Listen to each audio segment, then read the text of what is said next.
শামশেরগঞ্জে শিকদারপুর ফের গঙ্গা ভাঙনের কভারেজে গিয়ে এক শ্রেণীর মানুষের ক্ষোভের মুখে সংবাদ মাধ্যমের কর্মীরা।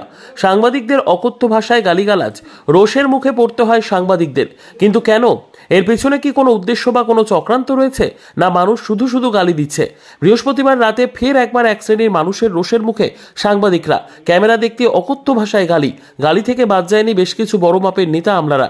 কিন্তু প্রশ্ন হচ্ছে, গঙ্গা ভাঙন রোধে স্থায়ী সমাধানে বড় ব্যর্থতা কার? সাংবাদিকদের, না রাজ্য বা কেন্দ্র উভয় সরকারের? সাংবাদিকরা তো শুরু থেকে আজ পর্যন্ত প্রথম সারির সাংবাদিক থেকে শুরু করে বিভিন্ন লোকাল পোর্টাল লাগাতার মানুষের আর্তনাদ, ঘরবাড়ি বিলীন হয়ে যাওয়ার ছবি এক নাগারে তা পৃথিবীর কাছে তুলে ধরছে। সর্বদা সংবাদ মাধ্যমের কর্মীরা সর্বহারা মানুষের পাশে রয়েছে। স্থায়ী সমাধানে ব্যর্থ রাজ্য ও কেন্দ্র উভয় সরকার। কিন্তু মানুষের ক্ষোভ সাংবাদিকদের ওপর কেন উঠছে?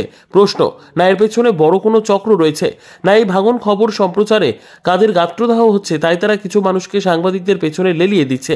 একের পর এক প্রশ্ন উঠছে। দেখুন, গতকাল রাতে ভাঙনের খবরে গিয়ে কিভাবে অকথ্য ভাষায় গালি ও রোষের মুখে সাংবাদিকরা। কে এই ব্যক্তি চোখ রাঙিয়ে আঙুল তুলে সাংবাদিকদের শালা বলে গালি দিচ্ছে? প্রশাসন কি আদৌ কোনো ব্যবস্থা নেবে এই দুষ্কৃতীদের বিরুদ্ধে, না পুলিশও অসহায় এই দুষ্কৃতীদের কাছে? উঠছে প্রশ্ন। এখন থেকে লাগাতার প্রশ্ন তুলব আমরা। দেখুন ছবি।